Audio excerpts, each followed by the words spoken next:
The envelope arrived on a Thursday afternoon, wedged between a past-due electric bill and a grocery store circular offering discounts Maria Sanchez knew she couldn't afford, even with the sale prices. Her hands were still damp from washing dishes at the diner, her second shift of the day, when she noticed the return address: Whitfield, Associates, Estate Attorneys, Carson City, Nevada. Maria's stomach tightened the way it always did when official letters arrived. Letters from lawyers never brought good news to people like her. If you're enjoying this deep dive into the story, hit the subscribe button and let us know in the comments from where in the world you are watching from today. People who counted pennies to make sure their daughter had lunch money. People who wore the same pair of work shoes until the soles separated from the leather because new ones weren't in the budget. She set down the stack of mail and stared at the envelope. The paper was thick, expensive, the kind that felt important between your fingers. Through the kitchen window, she could hear her 7-year-old daughter, Isabella, playing in the small patch of dirt they called a backyard, singing to herself in that unselfconscious way children do when they think no one is listening. Maria tore open the envelope carefully, preserving the edges out of habit. Waste nothing. Save everything.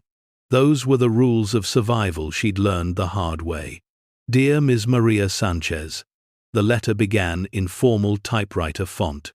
We are writing to inform you that you have been named as the sole beneficiary in the last will and testament of Mr. Hector Ramirez, who passed away on March 3rd of this year. Maria read the name 3 times before a distant memory surfaced. Hector Ramirez, her father's uncle, the one who'd left California decades ago and moved to Nevada. The family oddball who sent Christmas cards with no return address and occasionally called her grandmother with rambling stories about the desert and mines and fortunes that had dried up long before his time. She remembered meeting him exactly once, when she was maybe 9 years old. He'd shown up at a family barbecue, smelling of dust and diesel, his hands permanently stained dark from something she couldn't identify. Her mother had whispered that Hector was eccentric, that he'd wasted his life chasing dreams in abandoned mine shafts, that he'd die alone with nothing to show for it. The letter continued. As per Mr. Ramirez's wishes, you are to inherit his property, located at Route 50, mile marker 347, approximately 60 miles east of Carson City. The estate consists of the mineral rights and surface access to an abandoned mine site, known locally as the Silver Vein Mine, defunct since 1952. Maria's breath caught. A mine. He'd left her a mine.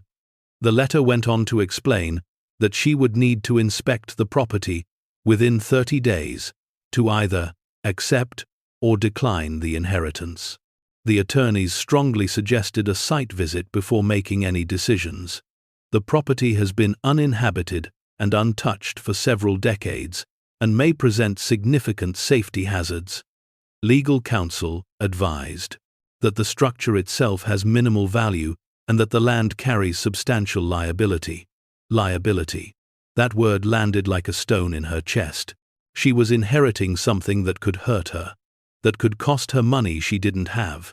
But the letter also mentioned that declining the inheritance would mean the property passed to the state. Something about that felt wrong. Hector had chosen her. This strange, distant relative who barely knew her had decided she should have whatever was left of his life. That evening, after putting Isabella to bed, Maria sat at her kitchen table with the letter spread before her and her laptop open.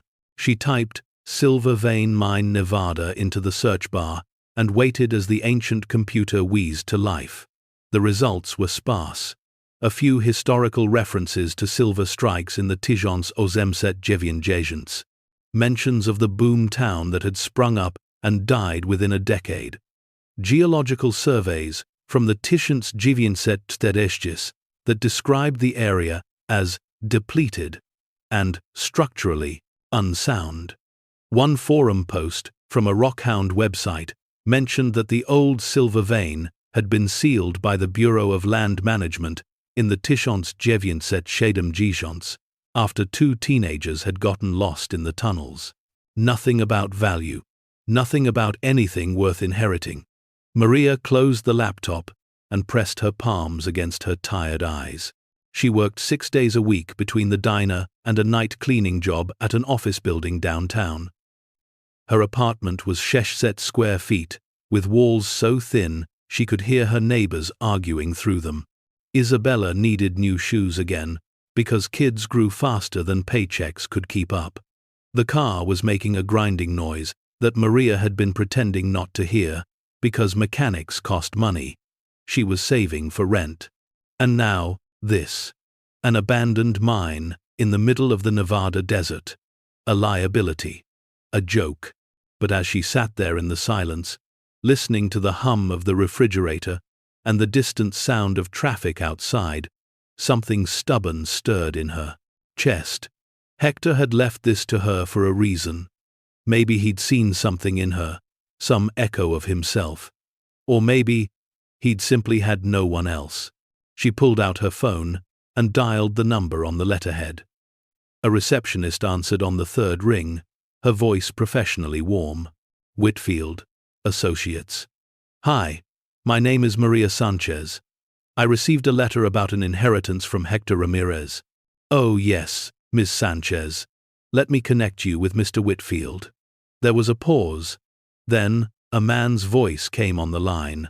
Older, measured, with the careful tone of someone who spent his life navigating other people's losses. Ms. Sanchez, thank you for calling. I assume you have questions about the property. I have a lot of questions, Maria said quietly, starting with why he left this to me. I barely knew him. Mr. Ramirez was very specific in his instructions, Whitfield said. He wanted the property to go to someone from his family. Someone, and I'm quoting here, who understood what it meant to work for something no one else believed in. Maria felt her throat tighten. She didn't know how Hector could have known that about her. They'd barely spoken. Mr. Whitfield, the letter says, the property is a liability. Is there any value to it at all? Or am I inheriting a problem? There was a pause on the other end. Honestly, Ms. Sanchez, I don't know. The mine was abandoned 70 years ago. The silver ran out, the operation shut down, and the land sat empty. Mr. Ramirez purchased it at auction for almost nothing in 1985. He spent the last 38 years of his life living in a trailer on the property, doing what I can only describe as solitary maintenance work. Maintenance? On an abandoned mine? He never explained it to me, but he made it very clear in his will that the property should be visited before any decisions were made. He wrote, and again I'm quoting, "Tell her to go deep. Tell her to look where everyone else stopped looking." A chill ran down Maria's spine. What does that mean? I wish I could tell you. Mr. Ramirez was, well, he was a private man. Eccentric, some might say. But he was adamant that you should see it yourself. After the call ended, Maria sat in the dark kitchen for a long time.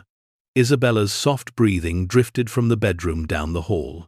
The refrigerator hummed. Outside, someone's car alarm went off and then fell silent. Tell her to go deep. Tell her to look where everyone else stopped looking. The words repeated in her mind like a riddle she couldn't solve. But beneath the confusion, beneath the fear of wasted time and wasted money, there was something else. Curiosity, hope, the faint, desperate belief that maybe, just maybe, this wasn't a cruel joke. Maybe it was a lifeline. The drive took 6 hours.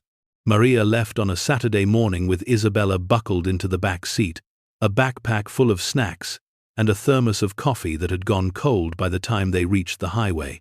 They drove east out of Reno, through the scrubland and sage that stretched endlessly under a sky so blue it hurt to look at. If you find this story engaging, Please take a moment to subscribe and enable notifications. It helps us continue producing in-depth content like this. The mountains rose in the distance like sleeping giants, their peaks dusted with late-season snow. Isabella watched cartoons on Maria's old tablet, humming along to songs Maria didn't recognize. Every so often, the girl would look up and ask where they were going. To see something Grandpa's uncle left for us, Maria would say. A place out in the desert. Is it a house? Sort of. More like, well, we'll see when we get there. The GPS led them off the main highway onto progressively smaller roads. Paved became gravel, gravel became dirt. The landscape grew harsher, more desolate. Joshua trees stood like sentinels, their twisted arms reaching toward the empty sky. Every few miles, they passed the ruins of something, an old gas station with shattered windows, a trailer home collapsed into rust, wooden fence posts that marked property lines for ranches that no longer existed. When they finally reached mile marker 347, there was no sign, no indication that anything of value had ever existed here. Just an unmarked dirt road that curved off into a canyon lined with red rock. Maria turned onto it, the car bouncing over ruts deep enough to scrape the undercarriage. Isabella grabbed the seat in front of her, laughing at the motion like it was a ride at an amusement park. "Mama, where are we going?" "Just a little farther, baby. Hold on." The road ended at a clearing surrounded by low hills. And there it was, the mine entrance. It wasn't grand or dramatic, just a dark opening in the hillside, maybe 10 feet wide and 8 feet tall, framed by old timber supports that had turned gray with age. A rusted chain stretched across the entrance, and a faded sign hung from it. Danger. No trespassing. Abandoned mine hazard. To the left of the entrance sat a small trailer, dented and sun-bleached, its windows covered with aluminum foil. A propane tank leaned against one side. Scattered around the clearing were remnants of a life lived in isolation. A folding chair, a Coleman stove, empty water jugs, coils of rope, and a stack of wooden pallets, weathered almost to dust. Maria cut the engine and sat in silence, staring. This was it. This was what she'd inherited. A hole in the ground and a rusted trailer in the middle of nowhere. Isabella unbuckled her seatbelt and pressed her face to the window. "Mama, is this ours?" "Yeah, baby, this is ours." They stepped out into the heat. The desert sun was merciless, even in late afternoon. The air smelled of dust and creosote. Somewhere in the distance, a hawk cried out, and the sound echoed off the canyon walls. Maria approached the mine entrance slowly, her heart pounding. The chain across the opening was secured with a padlock, but when she tugged on it, the rusted metal crumbled in her hands. She pulled the chain aside and peered into the darkness beyond. Cool air drifted out, carrying with it the scent of earth and stone and something faintly metallic. The tunnel stretched back into shadow, disappearing into absolute blackness, about 20 feet in. "Can we go inside?" Isabella asked, her voice small and uncertain. "Not yet. We need to be safe. Let's look around first." They explored the clearing.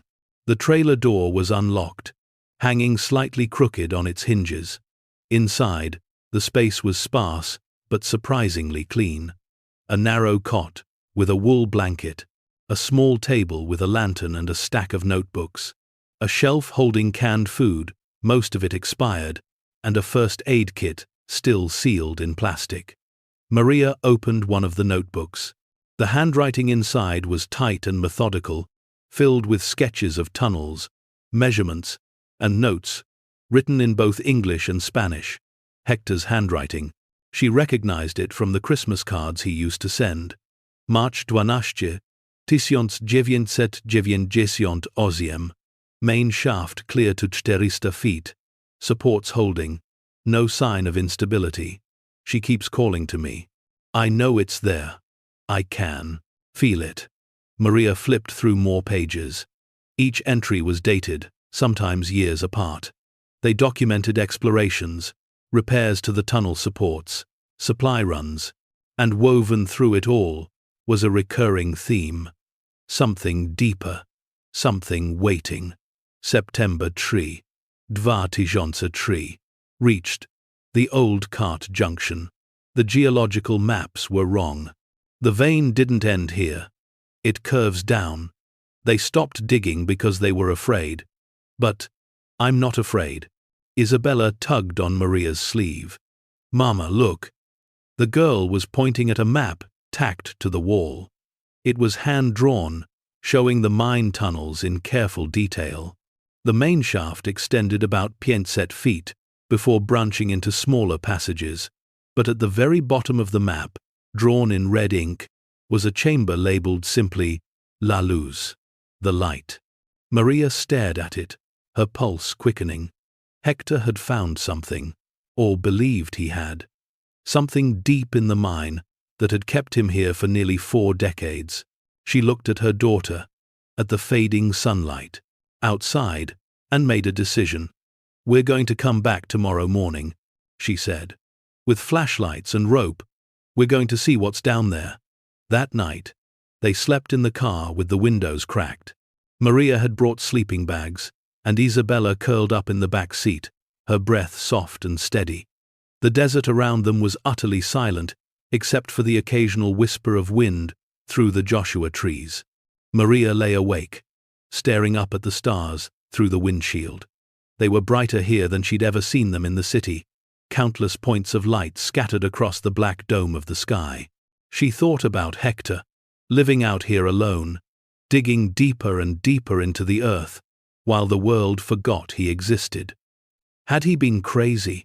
Or had he known something no one else believed? Tell her to go deep. Tell her to look where everyone else stopped looking. As sleep finally claimed her, Maria dreamed of tunnels filled with light. Light that pulsed like a heartbeat, warm and alive, calling her name. They entered the mine at dawn. Maria had purchased 2 heavy-duty flashlights at a gas station on the way, along with batteries, bottled water, and protein bars. She'd also found a length of rope in the trailer and tied one end to the trailer's hitch, letting the other end trail behind them into the tunnel, a lifeline back to the surface. The entrance was cool and damp, the air heavy with the smell of stone. Their footsteps echoed as they moved deeper, the flashlight beams cutting through absolute darkness. The walls were rough-hewn rock, streaked with rust-colored mineral deposits. Old timber supports lined the ceiling every 10 feet, some of them sagging under decades of weight. Isabella held Maria's hand tightly, her eyes wide. It's scary, Mama. I know, baby. But we're okay. We'll go slow. The tunnel sloped gently downward, curving to the right, after about 20 feet. Maria kept one hand on the wall, feeling the texture of the stone change as they descended. The rock grew smoother here, almost glassy in places, reflecting the flashlight beams in strange, fragmented patterns. They passed old mining equipment, a rusted cart tipped on its side, pickaxes with rotted handles, coils of frayed cable, evidence of men who had worked here a century ago, chasing silver that had run out long before their dreams did. At 400 feet, the tunnel widened into a junction. 3 passages branched off in different directions. Maria checked Hector's map, tracing the route with her finger. The passage marked in red ink was the one on the far left, the one that curved downward at a steeper angle. She hesitated. This was where most people would stop, where common sense said to turn back. But Hector had gone farther, and something in Maria, some stubborn echo of the man she barely knew, refused to quit now. We keep going, she said quietly. They followed the left passage. The descent grew steeper, and Maria had to brace herself against the walls to keep from slipping. Isabella stayed close, her small hand gripping Maria's shirt. The air grew colder, and their breath misted in the flashlight beams. At 600 feet, the tunnel opened into a large chamber, Maria swept her flashlight across the space, her breath catching. The walls here were different. Instead of rough rock, they were covered in crystalline formations that jutted out at angles, some as small as her thumb, others as large as her forearm. They were dull in the flashlight beam, grey and lifeless, but the sheer number of them was staggering. "Mama, what are those?" Isabella whispered. "I don't know, baby. Crystals, maybe. Old mineral deposits." Maria approached the nearest wall and touched one of the formations. It was cool and smooth, almost glass-like. She tried to remember what she'd read about mines and minerals. Quartz, maybe? Or calcite? She had no idea if they had value. But something about this chamber felt different. The air was heavier here, charged with a tension she couldn't name.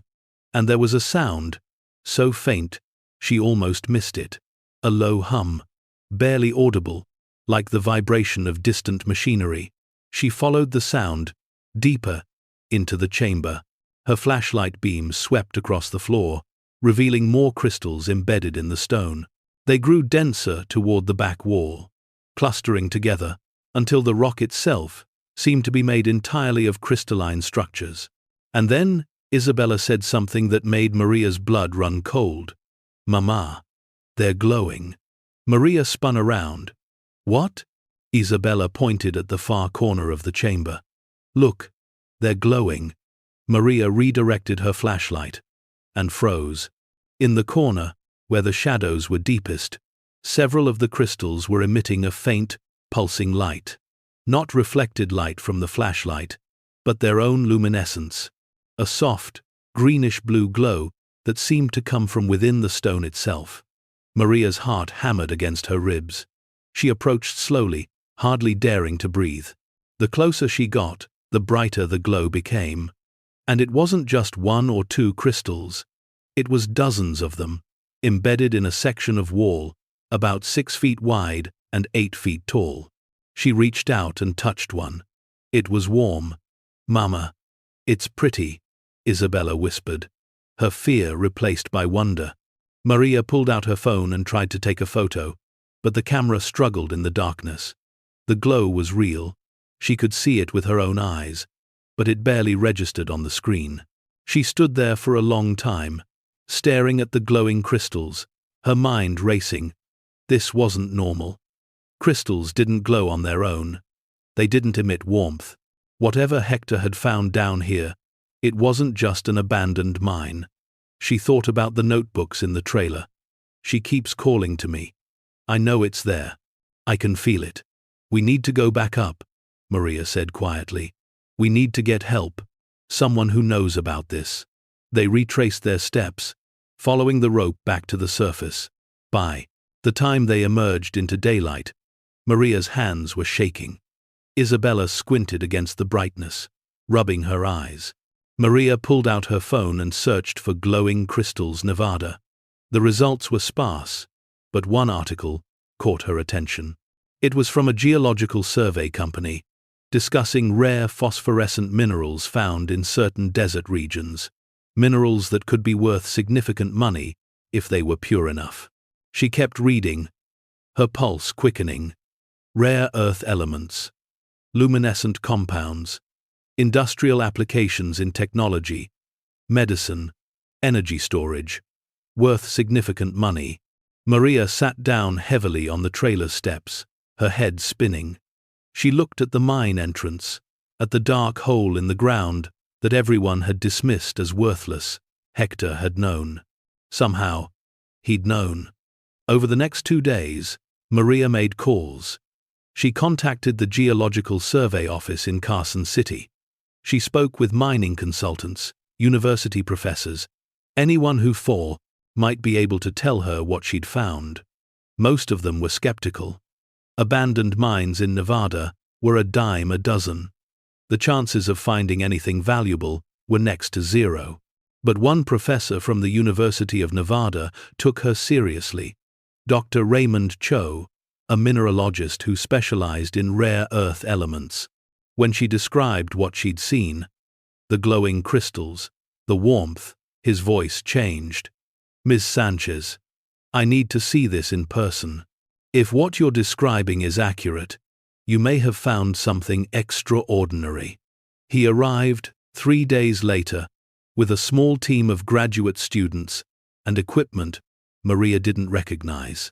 They descended into the mine with her guidance, following the rope down to the chamber. When Dr. Cho's flashlight illuminated the glowing crystals, he went completely still. "My God," he whispered. He approached the wall slowly, pulling out instruments from his pack. He scraped a tiny sample from one of the crystals, placed it in a vial, and ran it through a handheld spectrometer. The device beeped, and numbers scrolled across its screen. Dr. Cho stared at the readout, then looked at Maria with an expression she couldn't read. Shock, disbelief, maybe even fear. "What is it?" she asked. "These aren't just rare earth elements," he said quietly. "These are pristine specimens of yttrium-scandium phosphate compounds. Do you understand what that means?" Maria shook her head. "These are used in advanced electronics, medical imaging, energy storage systems, and they're incredibly rare. Most deposits are found in China and Africa, and they're almost never this pure." He turned back to the wall, his hands trembling slightly. "Ms. Sanchez, this chamber alone, if the concentration is consistent throughout, could be worth tens of millions of dollars. But if the vein extends deeper..." He trailed off, looking at the back of the chamber where the crystals grew even denser. "We need to do a full survey," he said. "We need to map the entire deposit. And you need to get a lawyer. Right now." The next 6 weeks passed in a blur. Dr. Cho's team returned with more equipment and spent days mapping the mine. They discovered that the crystal vein extended far beyond the initial chamber, branching into passages that Hector had never fully explored. In some areas, the walls were solid crystal, glowing with that same ethereal light. The preliminary assessment came back with a number that made Maria's hands shake when she read it.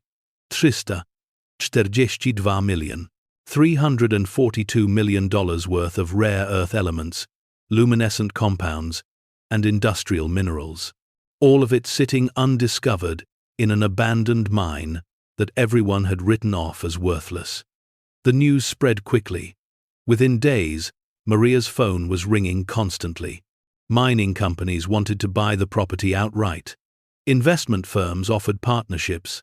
Lawyers called with proposals for exploitation rights. And then, the threats started. The first came in the firm's form of a lawsuit. A mining corporation claimed that Hector's original purchase of the property had been fraudulent, that the mineral rights had been sold separately decades ago.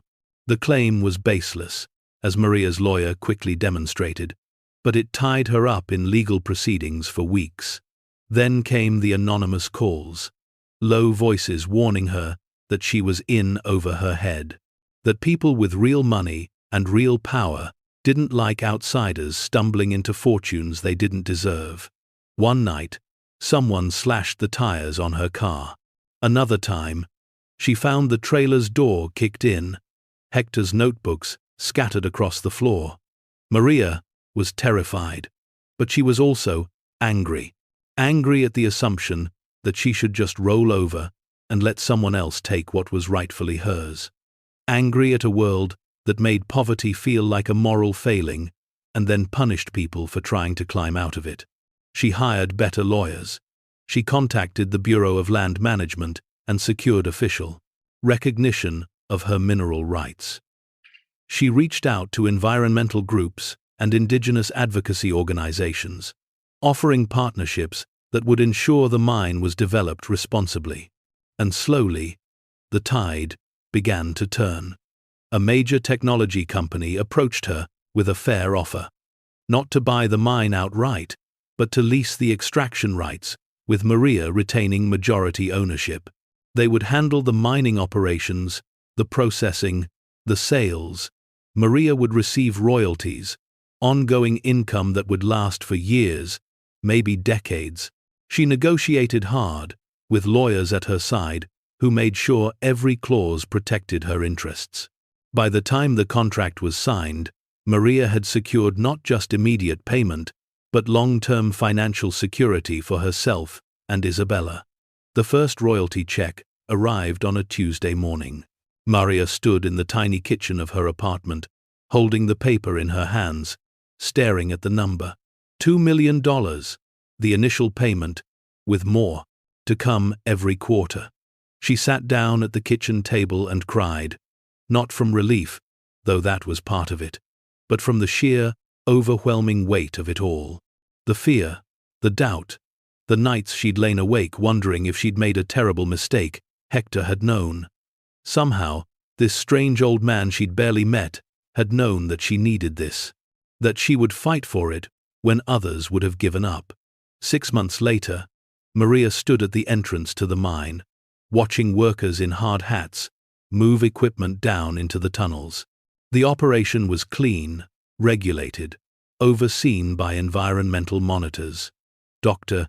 Cho had been hired as the chief mineralogist, ensuring that the extraction process preserved as much of the crystal formations as possible for scientific study.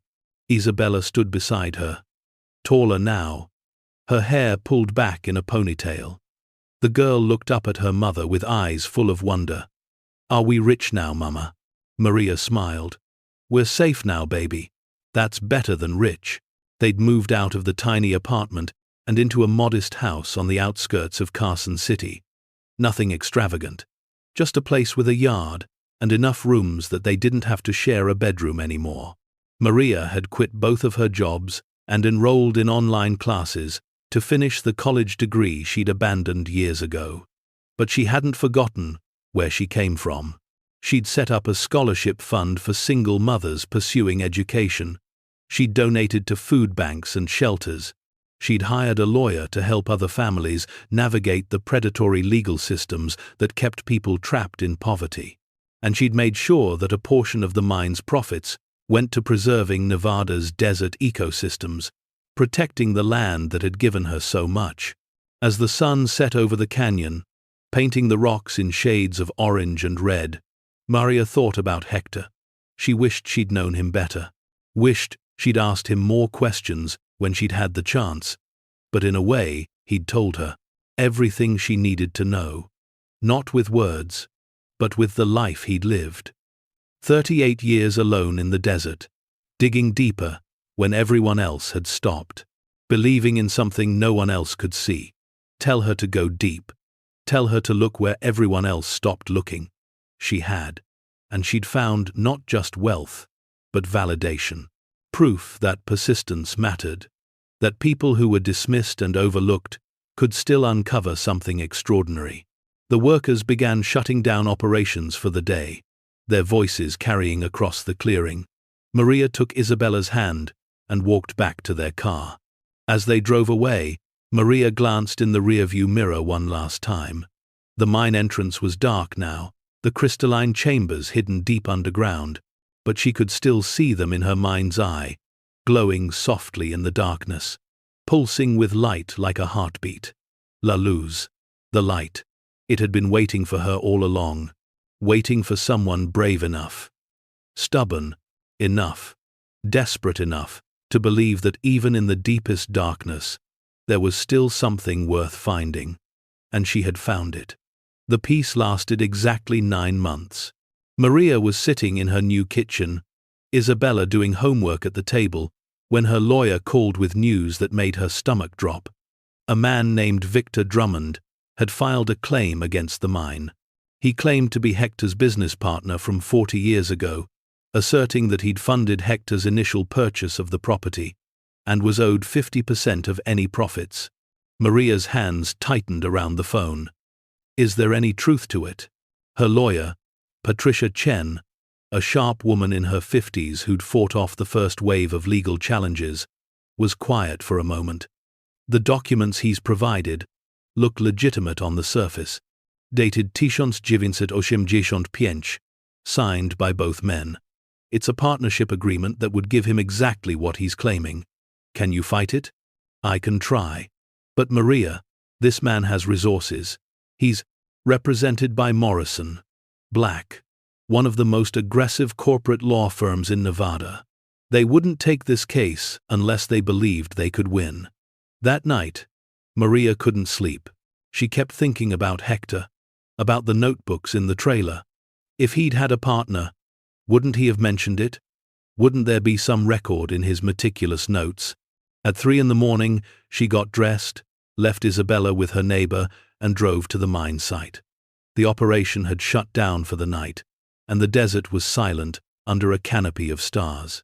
She let herself into the trailer, which she'd kept exactly as Hector had left it, and began searching through his belongings with new urgency. The notebooks yielded nothing about Victor Drummond, but in the bottom drawer of the small table, beneath layers of old newspapers, she found a metal lockbox she'd somehow missed before. It was secured with a combination lock. Maria tried every number she could think of. Hector's birth, year, the year he bought the property. Nothing worked. Frustrated, she was about to give up when she noticed something scratched faintly into the bottom of the box. 4 numbers, barely visible. 1995, 2. The year the mine had been abandoned. The lock clicked open. Inside was a collection of letters, all addressed to Hector, all from the same sender, Victor Drummond. Maria's blood ran cold as she read them. The first few were friendly, dated from 1995, discussing the purchase of the mine property. But the tone changed quickly. By 1997, Victor was demanding money, insisting that Hector owed him for the initial investment, threatening legal action. The letters grew increasingly hostile, accusing Hector of stealing his discovery, of cutting him out of something valuable. But it was the final letter, dated January 1997, that explained everything. Hector, you've made your position clear. You don't believe I'm entitled to anything beyond the initial loan, which you've now repaid with interest. Fine. But understand this. I know what you found down there. I know about the crystals. And when you die, I will take what should have been mine from the beginning. You can't hide it forever. Maria's hands trembled as she photographed every letter with her phone. This wasn't a legitimate partnership claim. This was a man who'd loaned Hector money decades ago and had been waiting, like a vulture, for the opportunity to claim ownership of something he'd never discovered himself. She called Patricia immediately, despite the hour. I found something. Letters that prove Victor Drummond was never Hector's partner. He was an investor who was paid back. He's been planning this theft for 40 years. There was a pause. Can you bring them to my office, first thing in the morning? This changes everything. The legal battle that followed was brutal. Victor Drummond's lawyers argued that the letters proved nothing, that the partnership agreement superseded any later disagreement. They painted Hector as a paranoid hermit who'd cheated his friend out of millions. The case went to court. Maria sat in the gallery, watching lawyers debate in language so dense and technical she could barely follow it. But Patricia was brilliant, methodical, dismantling Victor's claims piece by piece. She demonstrated that the partnership agreement was a standard loan document, not an ownership stake. She produced Hector's bank records, showing full repayment of the loan, with interest in 1998. She entered the threatening letters into evidence, showing a pattern of attempted extortion, and then she called Dr. Cho to the stand. The mineralogist testified that the crystal deposits couldn't have been known in 1995. The technology to identify them didn't exist yet. Hector's notebooks showed he didn't discover the luminescent properties until 2003, nearly 2 decades after buying the property. There was no way Mr. Don Drummond could have been investing in a crystal mine in 1995, Dr. Cho said, calmly. Because, at that time, it was simply an abandoned silver mine with no known value.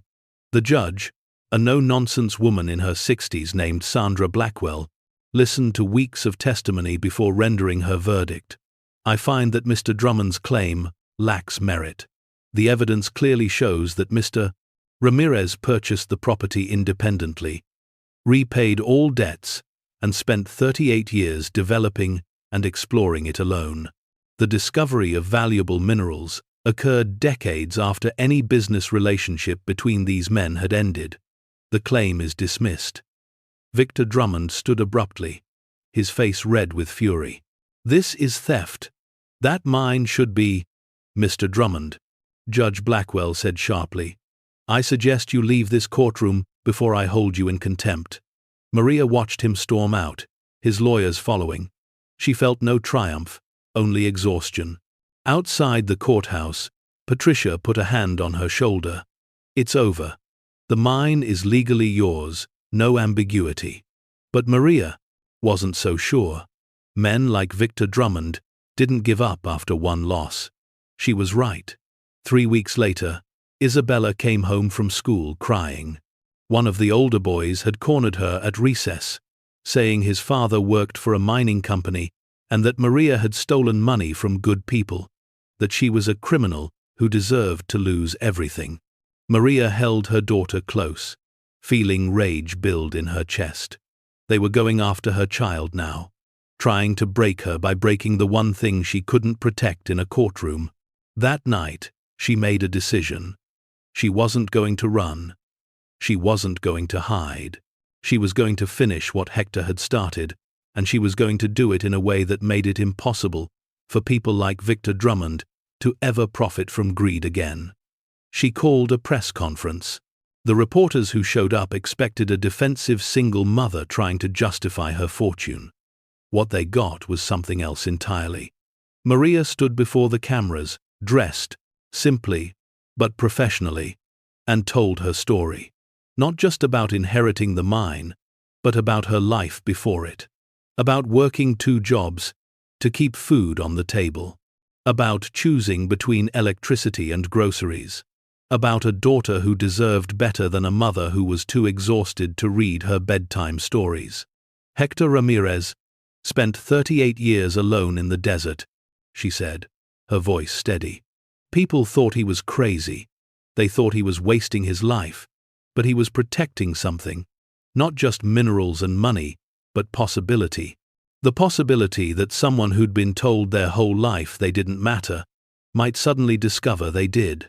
She paused, looking directly into the cameras. I've been threatened. My daughter has been harassed. People have tried to steal this inheritance through lawsuits and intimidation. And I want you to understand why they're so desperate. It's not about the money. It's about control. It's about keeping people like me in our place. Making sure we don't forget that we're supposed to stay poor and grateful for whatever scraps we're given. The room was silent. So, here's what I'm going to do. I'm setting up the Ramirez Foundation.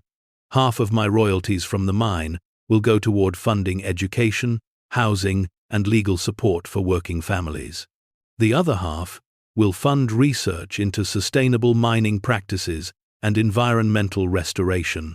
And I'm donating 10 acres of the mine property to the Bureau of Land Management as protected wilderness. A reporter raised her hand. Ms. Sanchez, some critics say you're only doing this to improve your public image. Maria smiled, but there was steel in it. Critics who've never missed a meal can say whatever they want. I'm doing this because I know what it's like to be invisible, and I'm making sure that the fortune I found in the darkness brings light to people who need it most. The press conference went viral. Within days, Maria's story was everywhere. News outlets, social media, podcasts. The narrative shifted from lucky single mother, strikes it rich, to working class woman, fights back against corporate greed. Support poured in. Letters from families facing similar struggles. Messages from other heirs who'd been cheated out of inheritances. Offers of help from advocacy organizations and pro bono lawyers. But the backlash came too. Conservative pundits accused her of playing the victim. Mining industry representatives claimed she was demonizing legitimate businesses. And the threats escalated. Someone spray-painted "thief" across her garage door. She received anonymous emails describing in graphic detail what would happen to Isabella if Maria didn't shut up and disappear. Her car was keyed in a grocery store parking lot. Maria reported everything to the police, but the responses were always the same. "We'll look into it. Be careful. Maybe consider keeping a lower profile." She refused. Every threat made her more determined. The Ramirez Foundation launched officially in the spring. Maria hired a small staff of people who understood the communities they were serving. Former social workers, teachers, paralegals who'd seen firsthand how the system failed people. Their first initiative provided legal defense funds for families facing eviction. In 3 months, they helped Dwishtia families stay in their homes. The second initiative funded trade school scholarships for single parents. Within 6 months, Sto Pięćdziesiąt people were enrolled in programs that would lead to stable careers. The work was exhausting, but fulfilling in ways Maria had never imagined. She wasn't just spending money, she was changing systems, breaking cycles, creating pathways that hadn't existed before. Isabella watched her mother transform. The woman who'd once been so worn down by poverty that she barely smiled, now stood taller, spoke louder, took up space in rooms full of powerful people who'd once ignored people like her. One evening, as they sat together, reviewing scholarship applications, Isabella looked up and said, "Mama, do you think Uncle Hector knew this would happen?" Maria thought about the letters in the lockbox, about the notebooks documenting decades of solitary work, about a man who'd spent his life digging deeper when everyone else had given up. "I think he hoped," she said quietly. "I think he hoped that whoever found what he'd been protecting would understand it wasn't just about money. It was about proving that value exists in places people refuse to look." By the end of the first year, the mine's quarterly royalties had grown. New veins of luminescent crystals were discovered, even richer than the first chamber. Maria's wealth had increased to a level that felt almost abstract, numbers so large they lost meaning. But she kept living in the modest house in Carson City, kept driving her reliable but unglamorous car, kept shopping at the same grocery stores where she'd once counted pennies. People asked why she didn't buy a mansion, take luxury vacations, live the life her fortune could provide. Her answer was always the same: "I already have what I need. Everything else is just stuff." What she did invest in was protection, security for Isabella's school, a legal team that could respond immediately to threats, partnerships with journalists who continued investigating corruption in mining industries, and she went back to the mine regularly.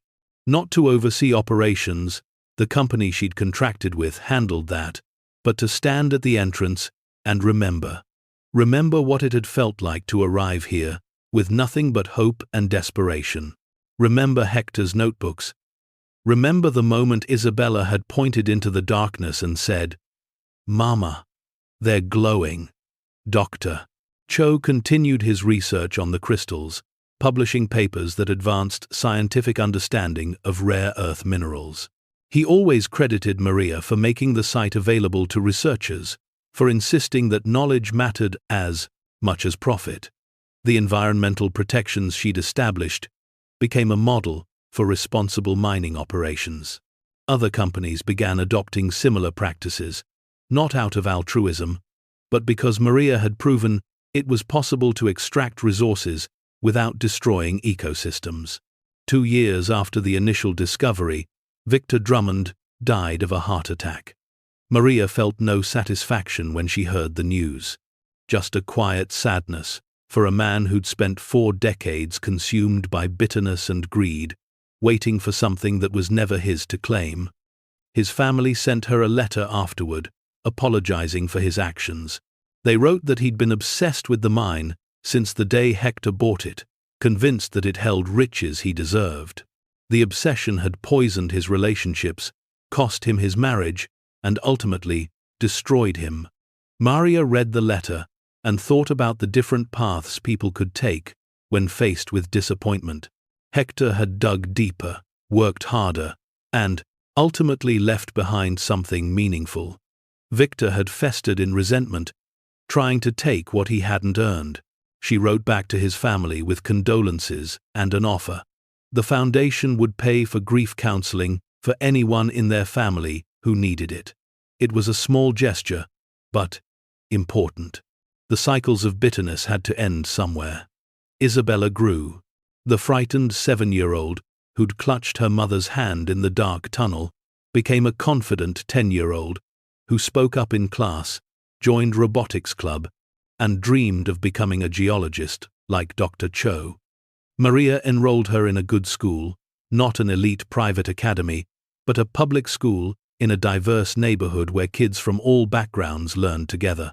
Isabella thrived there. Making friends whose families looked like hers had before the mine changed everything. One Saturday morning, Isabella asked if they could visit the mine together. Just the two of them, like that first exploration. Maria agreed. They drove out into the desert, following the familiar road to mile marker 347. The site had changed dramatically. Security fencing surrounded the perimeter. Modern equipment dotted the landscape. But Hector's old trailer still stood in the clearing, preserved at Maria's insistence as a reminder of where it all began. They walked to the mine entrance together.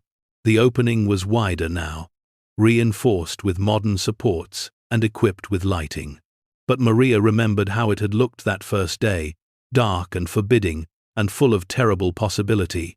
"Do you ever wonder what would have happened if we hadn't come here?" Isabella asked. "Every day," Maria admitted. "We'd probably still be in that tiny apartment. I'd still be working 2 jobs. You'd still be growing up wondering why we never had enough. Would we have been okay?" Maria looked at her daughter, at this bright, curious child who asked questions that cut to the heart of things. "We would have survived," she said carefully. "But surviving isn't the same as living. What Hector gave us wasn't just money. It was permission to dream bigger, to believe we deserved more than just getting by." They stood together in silence, watching workers move equipment in the distance. The mine that had once been forgotten was now the center of an operation that employed Sto Piengijon people and generated millions in economic activity for the region. "Mama?" Isabella's voice was small. "Are you happy?" The question caught Maria off guard. Was she happy? The past 2 years had been a whirlwind of legal battles, death threats, crushing responsibility, and exhausting work. But underneath all of it, "Yes," she said, surprised by how true it felt. "I'm happy because I'm useful. Because the money isn't just sitting in a bank account making more money. It's doing something, helping people, changing things." Isabella nodded. Satisfied. "Good, because Uncle Hector would want you to be happy." Maria felt tears prick her eyes. She'd never met the man, not really. One awkward encounter at a family barbecue decades ago, but he'd known her somehow, known that she would need this, known that she would fight for it. They walked back to the trailer. Inside, Maria had kept everything exactly as it had been. The notebooks were stored in protective sleeves now, preserved as historical documents. The geological maps hung on the walls. Even the old coffee pot sat on the shelf, a relic of a simpler existence. On the table was a framed photograph Maria had found among Hector's belongings. It showed him as a younger man, maybe in his 40s, standing at the mine entrance with a pickaxe over his shoulder. He looked tired, but determined, his eyes fixed on something beyond the camera. Maria picked up the photograph and studied his face. "Thank you," she whispered, "for believing someone would come, for not giving up." As they prepared to leave, Maria noticed something she'd somehow never seen before.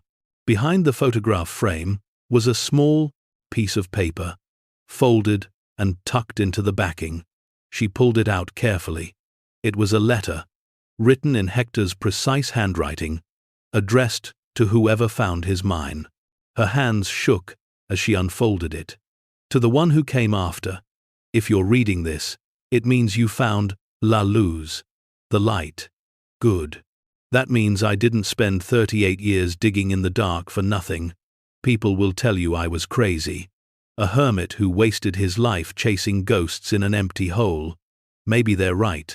But I like to think I was protecting something, preserving possibility, making sure that when someone finally needed a miracle, there would be one waiting. I don't know who you are, but I know you're from my blood, and I know you needed this. The world has a way of crushing people like us, people who start with nothing and are expected to die with nothing. This mine is proof that the world is wrong. Deep in the earth, where no one thought to look, there is treasure beyond measure. Not because it was put there by God or luck, but because it was always there, waiting for someone stubborn enough to keep digging when everyone else walked away. You found it.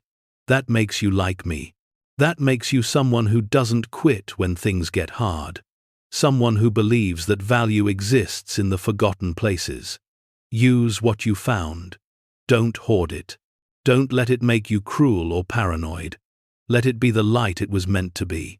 Shine it into the dark corners where people are suffering. Prove that fortune isn't just for the people born with it.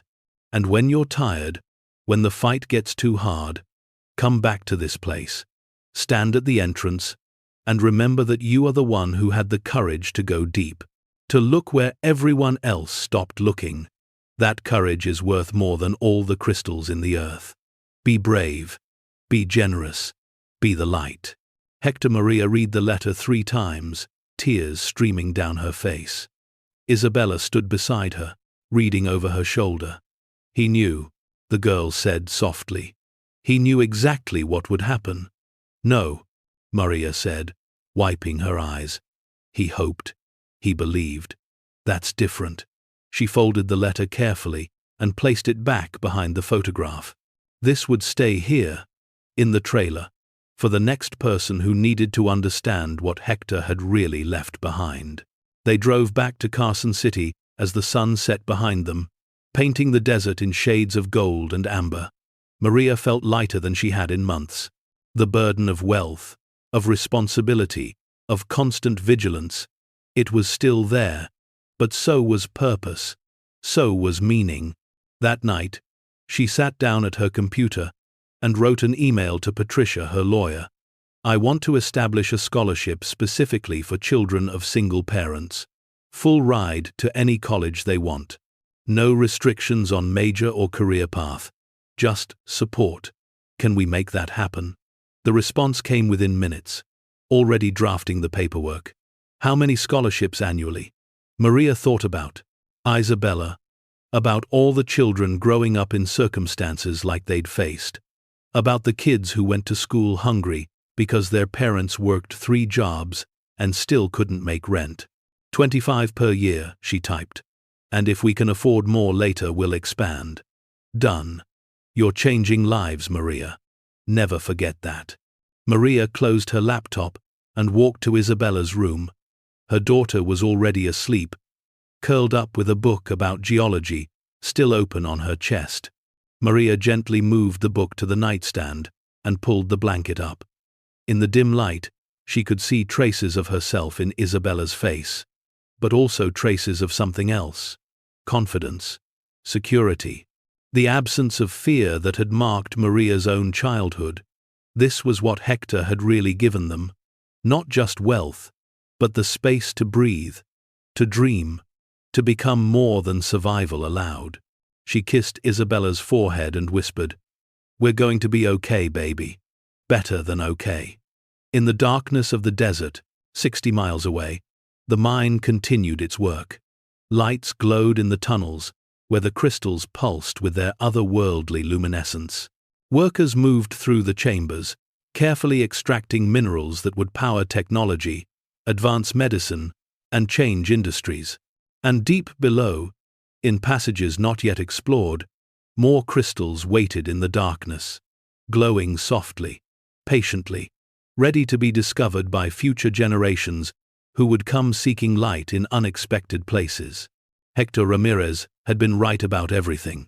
The treasure wasn't just in the crystals, it was in the courage required to find them, in the determination to protect them, in the wisdom to use them well.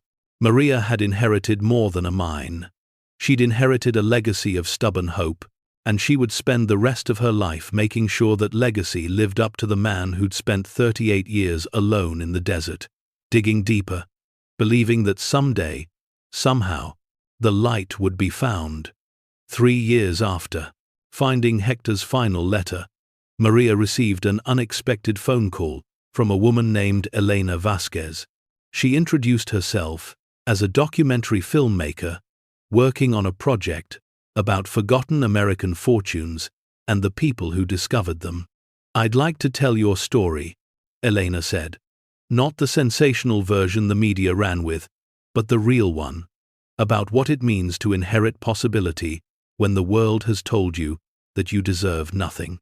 Maria was hesitant. She'd spent the past year deliberately stepping back from public attention, focusing on the Foundation's work rather than her own narrative. But something in Elena's voice convinced her to agree to one meeting. They met at a small cafe in Carson City. Elena was in her 40s, with dark hair streaked with silver and eyes that seemed to catalogue everything they saw. She didn't bring cameras or recording equipment, just a worn notebook and genuine curiosity. "Why my story?" Maria asked.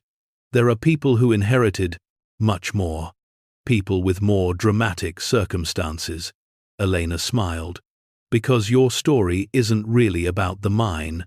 It's about what you did after. Most people who come into sudden wealth either hoard it or spend it on themselves. You built something. You disrupted systems. You made enemies among people who were used to everyone like you staying quiet.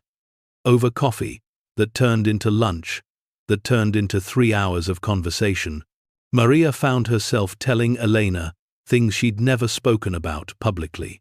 The nights she'd gone to bed hungry so Isabella could eat. The shame of using food stamps while standing behind people in line who muttered about welfare queens. The particular exhaustion of poverty that wasn't just about money, but about never being allowed to rest, never being permitted to dream. "When I found those crystals glowing in the dark," Maria said, "it wasn't just about discovering wealth. It was about discovering that I'd been right, that there was more out there than docs, what I'd been told to accept. That the voice in my head saying, 'Keep going, keep fighting, there has to be something better,' wasn't delusional. It was prophecy." Elena wrote furiously, her pen scratching across paper. When Maria finished, the filmmaker looked up with tears in her eyes. "That's the story. Right there. Not the dollars or the courtroom drama. The moment you realized you weren't crazy for hoping." The documentary took 8 months to complete. Elena interviewed Dr. Cho, Patricia the lawyer, families helped by the Foundation, and even some of Maria's former co-workers from the diner and cleaning service. She filmed the mine, the trailer, the modest house in Carson City, where Maria still lived. But the most powerful footage came from a conversation Elena had with Isabella, now 13 years old, and articulate beyond her years. "People ask me what it's like to be rich," Isabella said, sitting on the steps of their back porch. "But we're not rich in the way they mean. We have money. Yeah, but my mom works harder now than she did when we were poor. The difference is that now her work means something. She's not just surviving, she's changing things." The girl paused, looking directly at the camera. "And I learned something from watching her. Having nothing teaches you what matters. But having something teaches you what to do about it. Uncle Hector gave us the crystals, but Mama gave them purpose." When the documentary premiered, At a small film festival in Colorado, Maria and Isabella flew out to watch it. Sitting in the dark theater, surrounded by strangers, Maria saw her life reflected back to her in a way that was both familiar and startling. Elena had structured the film around the concept of light. It opened with footage of the glowing crystals, then pulled back to show Maria's life before the mine, which Elena portrayed as darkness but not hopelessness. The middle section covered the discovery and legal battles, and the final act focused on the Foundation's work, showing families who'd been helped, children who'd received scholarships, communities that had been strengthened. The last scene showed Maria standing at the mine entrance at sunset, the light turning everything golden. Her voice played over the image. Hector spent 38 years looking for light in the darkness. I spent 33 years looking for a way out of poverty. We were doing the same thing, really, refusing to believe that the darkness was all there was. And when we finally found the light, we understood that it was never just for us. It was for everyone who needed to see that dawn still comes, even after the longest night. Tenser. The theater erupted in applause. Maria sat frozen, overwhelmed. When the lights came up, people approached her, some crying, sharing their own stories of struggle and hope and the grinding exhaustion of never having enough. One elderly woman, barely 5 feet tall with hands weathered by decades of labor, took Maria's face in her palms and said in Spanish, "Gracias, Mia, for showing us that we matter, that our lives have value." Maria hugged her, fighting back tears.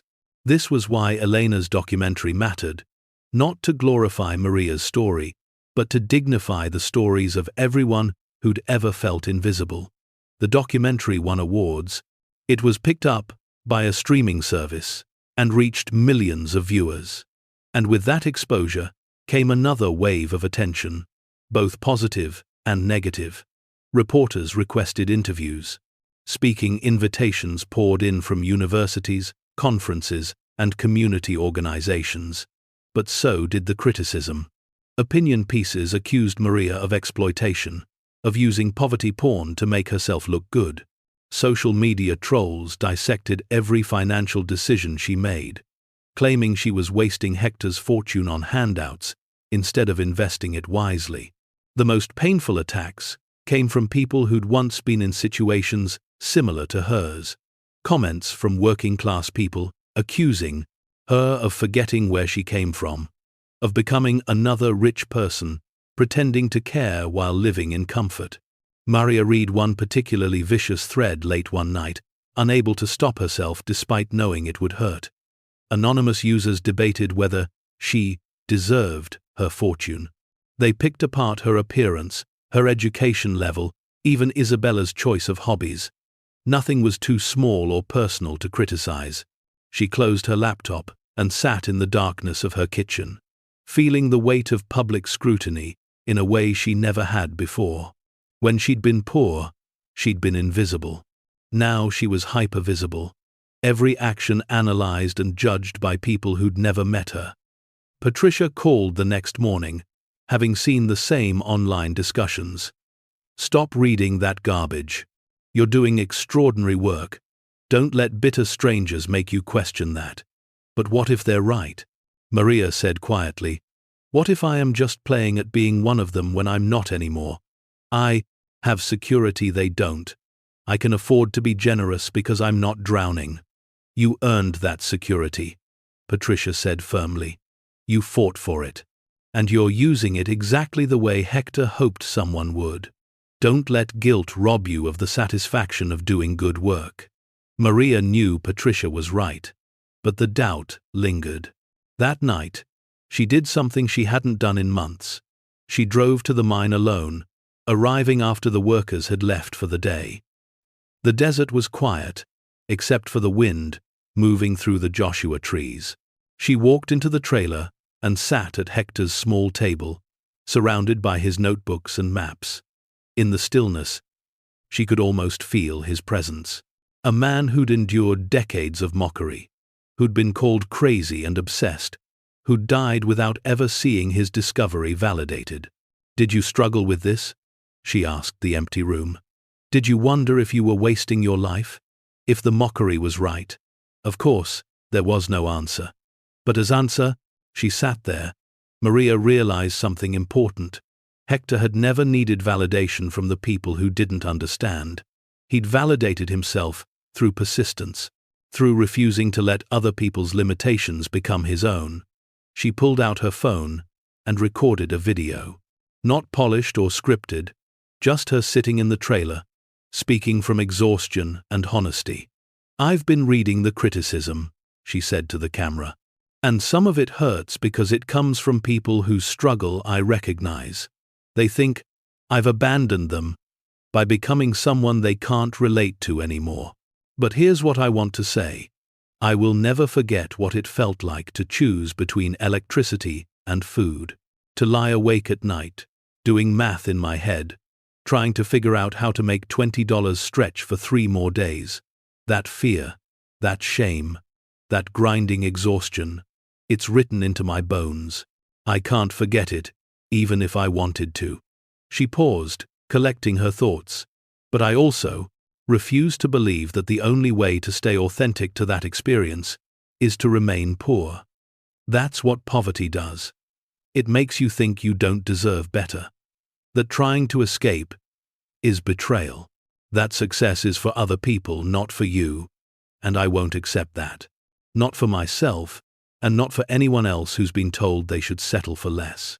She posted the video without editing it, then put her phone away and sat in the silence of Hector's trailer until dawn broke over the desert hills. The video went viral in a different way than the documentary had. It sparked conversations about class, mobility, and what people who escape poverty owe to those who haven't. Some criticized her for being defensive, others praised her vulnerability, but mostly, it connected with people who'd experienced that specific guilt of surviving when others hadn't. Messages flooded in from people sharing their own stories. A woman who'd gone from homeless to software engineer and still felt like a fraud. A man who'd escaped generational poverty and couldn't shake the feeling that success made him a traitor. A teenager on scholarship at an elite university who felt crushed by the weight of representing everyone she'd left behind. Maria read every message, and in reading them, she understood that this was part of the inheritance too, not just the wealth, but the responsibility of visibility, of being proof that escape was possible, while honoring the reality that most people who deserved escape would never get it. The foundation adapted. Instead of just providing financial support, they added counseling services for people navigating class transition, support groups for first-generation college students, mentorship programs connecting people who'd achieved economic mobility with those still fighting for it. Isabella, now in high school, became involved in the Foundation's youth programs. She organized speaking events where young people from working-class backgrounds could share their experiences without judgment or expectation. She pushed her mother to fund programs that addressed not just financial poverty, but the psychological toll it took. "We can't just give people money and expect that to fix everything," Isabella argued during a Foundation board meeting. "Poverty changes how you think, how you trust, how you dream. We need to address that too."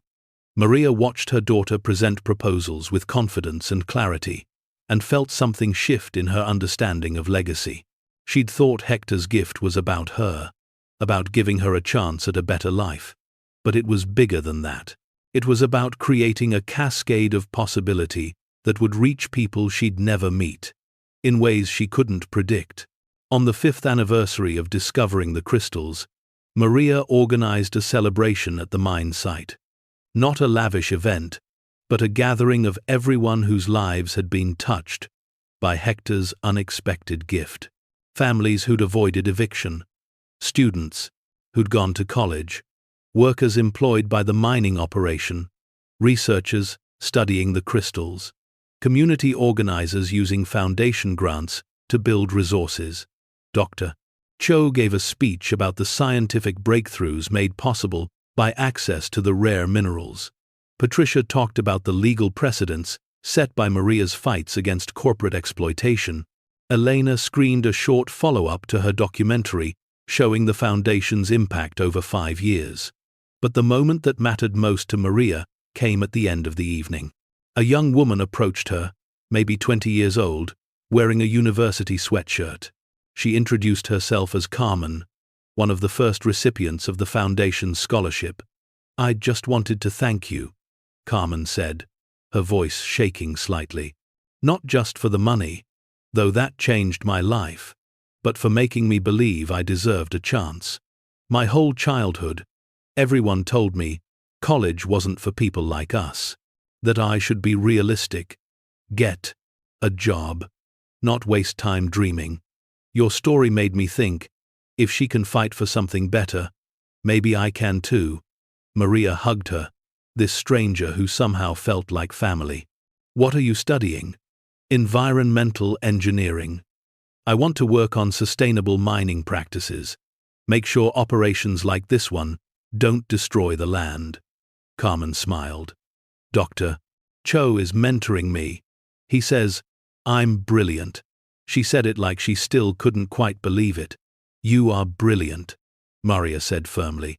"And you always were. The scholarship didn't make you smart. It just gave you the space to show what was already there." As the celebration wound down and people drifted home under the desert stars, Maria stood at the mine entrance one more time. Isabella joined her, taller now, almost as tall as Maria herself. "Do you ever wish we could go back?" Isabella asked. "To before? When it was simpler?" Maria thought about the tiny apartment, the exhaustion, the fear. She thought about Isabella as a small child, asking why they couldn't afford the things other kids had. She thought about the shame and invisibility and grinding monotony of poverty. "No," she said honestly, "I don't wish for that, but I honor it, because that version of us, the ones who had nothing, they're the reason we're here. They refuse to give up, and everything we do now is for them." They stood together, in companionable silence, mother and daughter, survivors and builders, recipients of an unexpected gift that had become something far greater than anyone could have imagined. In the tunnels below, the crystals continued their eternal glow, light in the darkness, hope in the depths, proof that value exists in the places everyone else has forgotten to look. And somewhere in the desert wind, if you listened carefully, you could almost hear Hector's voice, proud, satisfied, knowing that the light he'd protected for 38 years was finally being used exactly as he'd hoped, not to enrich one person, but to illuminate the path for thousands. The inheritance wasn't the mine, it was the belief that treasure exists in unexpected places, and that those who find it have a responsibility to shine it back into the world's dark corners where others are still searching, still hoping, still refusing to believe that the darkness is all there is. Maria Sanchez had inherited a mine, but what she built from it was a legacy of light that would outlast the crystals themselves, burning bright in the lives of everyone brave enough to keep digging when the world told them to stop. Thank you so much for watching until the end. If you loved this story, check out the other videos on your screen now. I think you'll really enjoy them. And don't forget to subscribe if you haven't already. See you in the next story.